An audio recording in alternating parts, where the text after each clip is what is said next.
आज हम पढ़ेंगे HCF हाईएस्ट कॉमन फैक्टर महत्तम समावर्तक, जिसमें से हम गुणनखंड विधि और भाग विधि क्या कर चुके हैं, हम बता चुके हैं। तो आज हम बताएंगे अभाज्य गुणनखंड विधि। अभाज्य गुणनखंड विधि आइए हम बताते हैं। मेरा आवाज़ जो है तबीयत गड़बड़ के कारण थोड़ा ख़राब हो चुका है।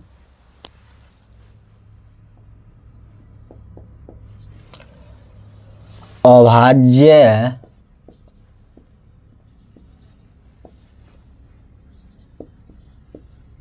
गुणनखंड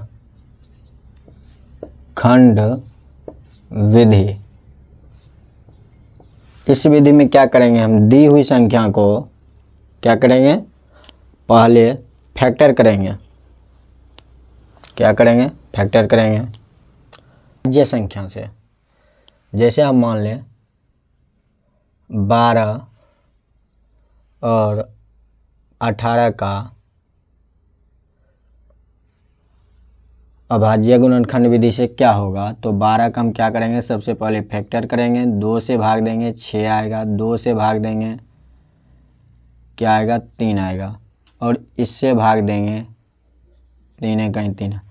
हम बोले थे अगर एलसीएम जिस समय बना रहे तो एक नहीं भी आए, मगर एचसीएफ में हर संख्या को करना होगा लास्ट तक, जब तक एक ना बचे। क्यों, तो हम आगे बताते हैं तब समझ में आएगा। 2 गुने 2 गुने 3 गुने 1, इसको हम लिख सकते हैं 2 के पावर 2 गुने 3 के पावर 1 और गुने 1 के पावर 1 रहे 2 रहे जो भी रहे तो 1 ही आएगा, इसलिए ना लिखें। 18 का फैक्टर करेंगे अभाज्य गुणनखंड विधि से। अभाज्य गुणनखंड विधि में क्या, अभाज्य संख्या से ही डिवाइड करेंगे इसको।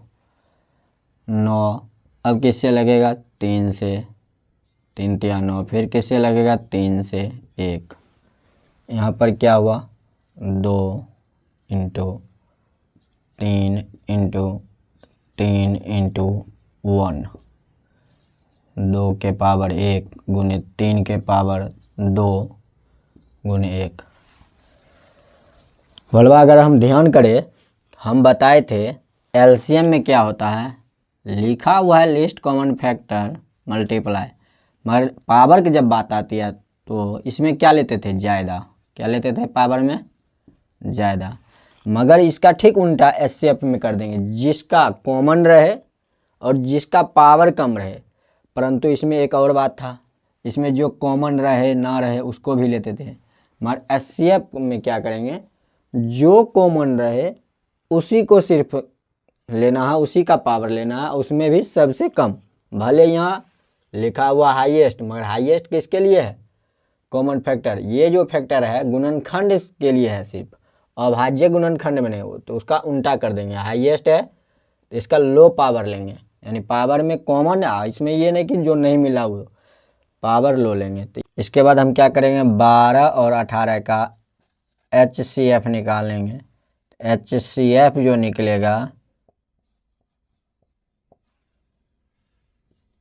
जो कॉमन है उसमें सबसे कम पावर वाले। तो पावर देखो 2 कॉमन है इसमें, और किसका पावर कम है, 2 के पावर 1 या 2 के पावर 2, तो 2 के पावर 1, तो लेंगे 2 के पावर 1 इंटू यहाँ 3 कॉमन है तो 3 के पावर किसका लेंगे, कम वाले। 3 के पावर 1 या 2, 3 के पावर 1। इसके अलावा क्या लेंगे, ये 1 हो गया, ये भी 1 है, 1 लेंगे, और इसी को हम क्या करेंगे, गुना कर देंगे। 3 दूनी 6, 21 6।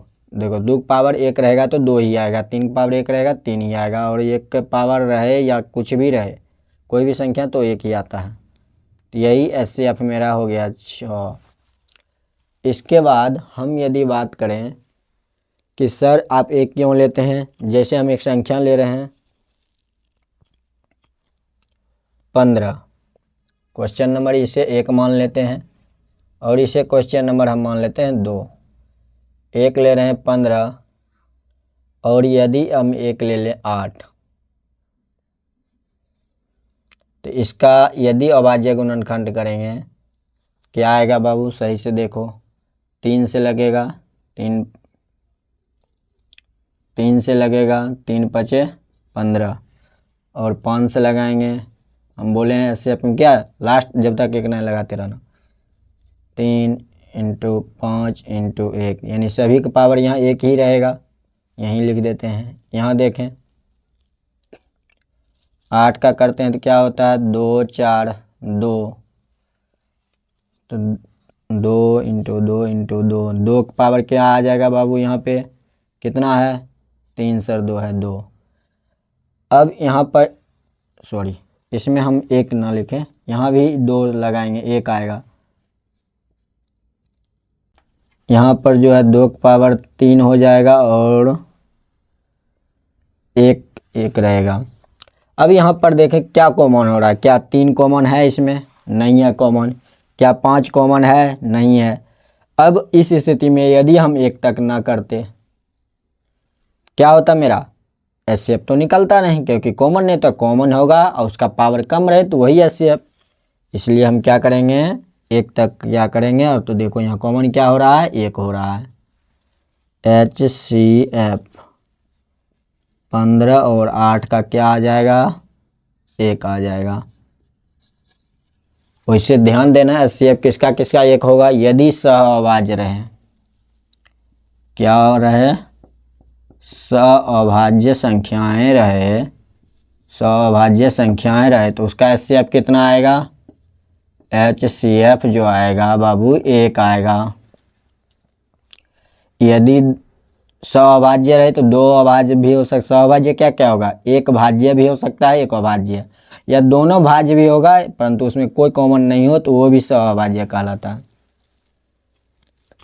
या 1 भाज्य 1 अभाज्य, या दोनों अभाज्य रहे तो उसका एचसीएफ 1 आता ही है। इस बात को ध्यान रखना है, तो एचसीएफ 1 आ जाएगा। तो आज इतना ही तक रखते हैं, मेरा आवाज़ जो है थोड़ा दिक्कत हो चुका है। थैंक यू, अगले वीडियो में मिलेंगे।